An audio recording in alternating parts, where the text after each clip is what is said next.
Hello everyone, my name is Vikrant और ये है मेरे शंगन जो वीज़ा से डॉक्यूमेंटेशन है उस सीरीज़ का पार्ट 5। सो इन डेप्थ मैं सारी वीडियोस बना रहा हूँ। अगर आपने पुराने पार्ट्स नहीं देखे तो सारे आप इन डिटेल देखिए। आई गारंटी यू ये वीडियो देखने के बाद सारे जो पूरी सीरीज़ देखने के बाद 5-7 वीडियोस की जो सीरीज़ होने वाली है, सो अगर आप ये देख लेते हैं तो आपको किसी भी एजेंट की आपको ज़रूरत नहीं पड़ेगी डॉक्यूमेंटेशन में। अपना पैसा बचाओ, उस पैसे को अपने ट्रिप में लगाओ, अपने ऊपर लगाओ, ठीक है। सो स्टिल बट अगर आप अभी भी आपको ये सब देखने के बाद ज़रूरत है एजेंट की किसी की, so it's your decision. But ठीक है, अगर आपको ज़रूरत है तो आप लोग कांटेक्ट कर सकते हैं एजेंट्स को, but I do not suggest. But और मैं भी सर्विस प्रोवाइड करता हूँ, so you can also come to me, so you are most welcome at any point of time. So let's start with the next point. So just give me a moment. I turn on the screen record. Okay, so we have a next document here, that is flight reservation. So इसके अंदर हमारा क्या क्या आ जाता है, हमारी इसमें दो चीज़ आ जाती है, फ़्लाइट का जो रिजर्वेशन है वो और ट्रैवल इंश्योरेंस। सो पहले हम ट्रैवल इंश्योरेंस की बात कर लेते हैं। जो ट्रैवल इंश्योरेंस है, सो आपका जो ट्रैवल इंश्योरेंस है वो valid for all Schengen countries and cover the entire duration of the Schengen trip. Minimum coverage for medical expense 30,000 euros. So आप नॉर्मली इसको कैसे बुक कर सकते हैं, आप डायरेक्टली जा सकते हैं policybazaar.com पे, लिखिए वहाँ पे शेंगन और क्या आप कंट्री विजिट कर रहे हैं वो कंट्री आप डालिए, उसमें कोई भी एक शेंगन कंट्री आप सेलेक्ट करेंगे, ऑटोमेटिकली जो कवर होता है मेडिकल इंश्योरेंस वो पूरे शेंगन का होता है, ठीक है। सो और जो चीपेस्ट जो है वो बाय करिए, आपको 800 से 1000 के बीच में, डिपेंडिंग ऑन योर एज, 800 से 1100 के बीच में आपको जो है मिल जाएगा, ठीक है। चीपेस्ट बुक करो आप। सो ये हो गया मेडिकल इंश्योरेंस का। वो मेडिकल इंश्योरेंस बुक करने के बाद आपको मैंने एक वीडियो बनाई हुई है किस तरीके से आप बुक कर सकते हैं प्रॉपर। एक मेरी जो वीडियो है, इस वीडियो के एंड में मैं थंबनेल डाल दूंगा, जो बाकी सब वीडियोस में भी सेम करूंगा, और वहाँ से आप लोग वीडियो जाके देख सकते हैं डिटेल में कैसे आप बुक करेंगे। क्योंकि देखो ये सब जो प्रोसेस है ना भाई, इट टेक्स टाइम। आप टाइम दोगे, सपोज आप वीडियो देखोगे, मेरी कोई मिला के 1 घंटे की मैक्सिमम वीडियो होगी, लेकिन अगर आप वीडियो देख लोगे तो you will have fruitful results, amazing results, ठीक है, on your application and ठीक है। उसके बाद हम बात करते हैं फ़्लाइट टिकट्स की। तो आप फ़्लाइट टिकट्स जो है कैसे बुक कर सकते हैं। आप एक चीज़ देखो, फ़्लाइट टिकट जो है कभी भी आपको जो है ओरिजिनल नहीं बुक करनी, ठीक है। सो आपको हमेशा डमी टिकट्स आपको बुक करनी है। एक चीज़ मैं आपको दिखा देता हूँ जो इस चेकलिस्ट में भी मैंशनड है। इसमें क्लियरली इन लोगों ने लिखा है कि अ booked flight ticket does not result in a preferred processing of your application। सो इसका मतलब ये है कि यार अगर आप बुकड भी लगाओगे ना तो आपकी कोई मतलब ज़रूरी नहीं है कि 100% गारंटी आपका वीज़ा आ ही जाएगा, ठीक है। सो वो डिपेंड करता है उन लोगों पे, उनके वीज़ा डिसीजन पे, ना कि आपकी जो है कंफर्म फ्लाइट टिकट बुकिंग पे। सो आप डमी टिकट्स हमेशा बुक करो। और डमी टिकट्स के लिए वो उसकी भी मैंने वीडियो बनाई हुई है। स्टिल आपको प्रॉब्लम है, अगर आप नहीं कर सकते कोई प्रॉब्लम नहीं है, just let me know, I'll provide you the dummy ticket. Of course there is like very minimum charge, ठीक है। So I also provide you the dummy tickets, ठीक है। और dummy tickets I prefer कि आपको जिस दिन आपका अपॉइंटमेंट होगी उससे आप 2 दिन पहले मैं आपको प्रोवाइड कर सकता हूँ। सो तभी सही रहता है प्रोवाइड करना, सो रिसेंट जो डमी टिकट्स होती है। उसके बाद ये हो गया हमारा जो है फ्लाइट से रिलेटेड। सो नेक्स्ट जो है हम चलते हैं एडिशनल डॉक्यूमेंट्स, जो है वो मोस्टली माइनर एप्लीकेंट्स के लिए है।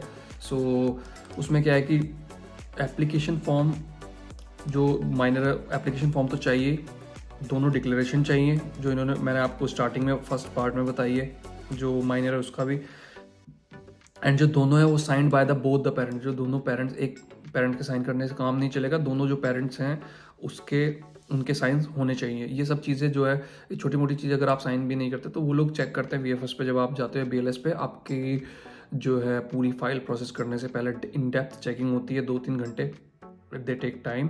एक डॉक्यूमेंट ठीक से वो चेक करते हैं और वहाँ से अगर आप भूल भी जाते हैं तो आपके साइन करवा लेंगे, बट ये चीज़ ध्यान रखनी है। उसके बाद बर्थ सर्टिफिकेट आपके जो माइनर है उसका, पासपोर्ट जो है same of the applicants mother having the custody guardianship, ठीक है। सो मतलब उसमें अगर पासपोर्ट में नेम अगर कस्टडी मदर के पास है गार्डियनशिप में, तो मदर का और फादर का उसमें नाम होना चाहिए सेम चीज़। ठीक है। और if one or both parents are not submitting the application with the child, the copy of the visa of that parent. So इसका मतलब है कि if one or both parents are not submitting the visa application with the child. अच्छा ठीक है, अगर जो दो पेरेंट्स हैं, दो में से एक बच्चे के साथ जो है अपने माइनर के साथ वो सबमिट नहीं कर रहा है, सो जो दूसरा अगर पेरेंट है बाहर रह रहा है तो उसके जो वीज़ा की आपको कॉपी चाहिए। ठीक है, अपने जो शेंगन एरिया में रह रहा है उस पेरेंट की आपको जो वीज़ा की जो है वो कॉपी चाहिए। And if only one parent submit the application, so इस केस में अगर एक मतलब सिंगली अगर कस्टडी है तो ये हमें proof of single custody of the parent either by submittal of the court ruling or the submittal of the death certificate. So ये इनमें से कोई भी दोनों में से एक डॉक्यूमेंट आपको चाहिए, तो कोर्ट से या फिर ये कि भाई एक जो पेरेंट वो डिसीज्ड है, या फिर अगर दोनों हैं, या फिर मतलब डाइवोर्स है। इन केस ऑफ डाइवोर्स तो कोर्ट से आपको जो है यहाँ पे उसका एक जो है एक प्रूफ बनता है। ठीक है, सो वो आपको चाहिए, सर्टिफिकेट बनता है, तो वो आपको चाहिए नोटराइज। या अगर दोनों पेरेंट्स के पास शेयर्ड कस्टडी है और तो submittal of written and signed authorisation of the parent non present with the passport copy. So suppose एक पेरेंट कर रहा है तो दूसरे पेरेंट का रिटन कॉन्सेंट चाहिए, उसकी पासपोर्ट की कॉपी भी चाहिए। उसके बाद if the minor travels alone, so अगर अकेले ट्रैवल कर रहा है माइनर तो रिटन कॉन्सेंट चाहिए पेरेंट्स का सर्टिफाइड बाय पब्लिक नोटरी, जो सर्टिफिकेशन चाहिए पब्लिक नोटरी के ऊपर। If of both parents and guardian having the custody or guardianship of the minor, so दोनों जो पेरेंट्स हैं जो गार्डियंस हैं जिसके पास भी उनका उस पर साइन चाहिए।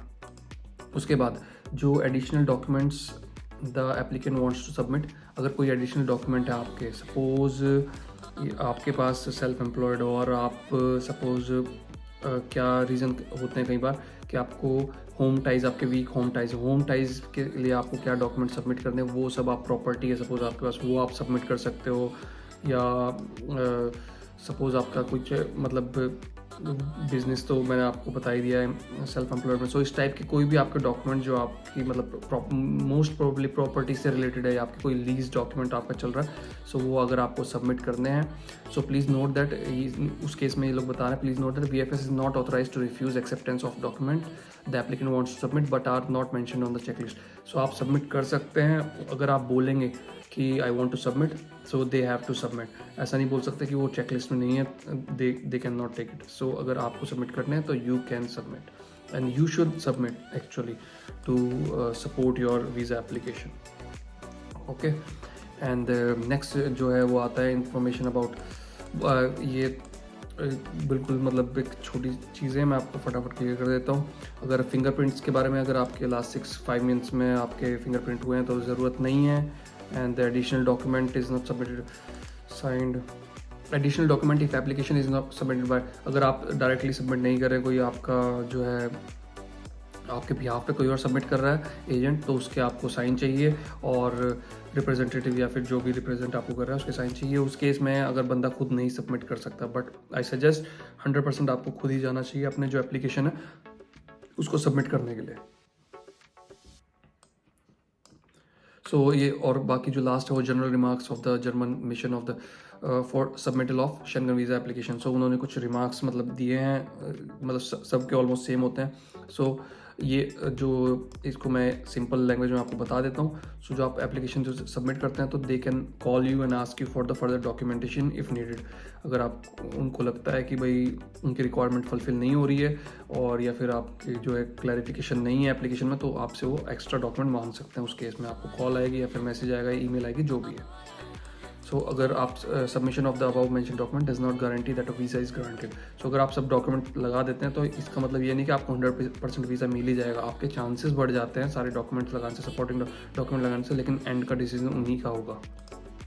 उसके बाद अगर आप इनकम्प्लीट डॉक्यूमेंटेशन करते हैं तो उस केस में आपका रिजेक्शन भी हो सकता है। जैसा कि बहुत सारे एजेंट से लोग जो है फेक मतलब वो लोग बोलते हैं विदाउट बैंक स्टेटमेंट के मैं वीज़ा लगवा दूंगा, तो वो लोग क्या करते हैं एडिट करके लगा देते हैं आपकी और स्टैंप उन पर रखी होती है बनी बनाई, उसके ऊपर स्टैंप मारी और हो गया आपका बैंक स्टेटमेंट रेडी। लेकिन ऐसे काम नहीं होता है भाई, वीज़ा ऑफिसर्स हैं वो, ठीक है, IFS IAS से ऊपर वो लोग आते हैं, जो तो सबसे हाईएस्ट पोस्ट होती है, they are representing their country.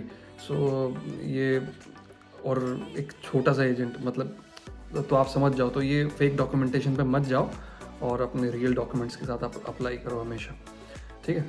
और applicants have to be submitted not earlier than, आप जो वीज़ा एप्लीकेशन है वो 6 महीने से पहले ट्रैवल डेट से अप्लाई ना करो, उसके अंदर ही आप सबमिट करो। और 15 वर्किंग डेज़ उनको चाहिए, मिनिमम आपके 15 वर्किंग डेज़ होने चाहिए आपकी जो ट्रैवल डेट है, प्लस 2 मोर डेज़। जब आप सबमिट करते हो VFS पे तो अनदर 2 दिन लगते हैं एम्बेसी पहुंचने में आपके डॉक्यूमेंट्स को, तो 15 + 2 17 17 डेज़ वर्किंग डेज़ आप लेके चलो एटलीस्ट, ठीक है। यहाँ पे यही सब लिखा हुआ है। और मैंने आपको बता ही दिया था, all documents form declaration have to submitted. So जितनी भी डिक्लेरेशन वगैरह जो भी डॉक्यूमेंट्स आपको, सपोज आप प्रॉपर्टी के कोई नोट जो आप अपनी रजिस्ट्री वगैरह अगर आप लगाना चाहते हो तो वो भी इंग्लिश में ही होनी चाहिए, ट्रांसलेट करके नोटराइज होके वो आपको इंग्लिश में ही लगानी है। ऐसे कि नहीं आप हिंदी वाली नोटरी उठा लाए, वो लोग नहीं लेते, ठीक है, VFS वाले, मतलब वो आपको मना कर देंगे। आप बोलोगे कि नहीं ऐसा आप मना नहीं कर सकते, लेकिन वो इंग्लिश में ही होनी चाहिए, वो आपकी फिर जो है वो डॉक्यूमेंटेशन सही नहीं होगी, ठीक है। They will not entertain this documentation, क्योंकि उन्होंने ऑलरेडी क्लियरली लिखा हुआ है जर्मनी या इंग्लिश में होनी चाहिए, ठीक है।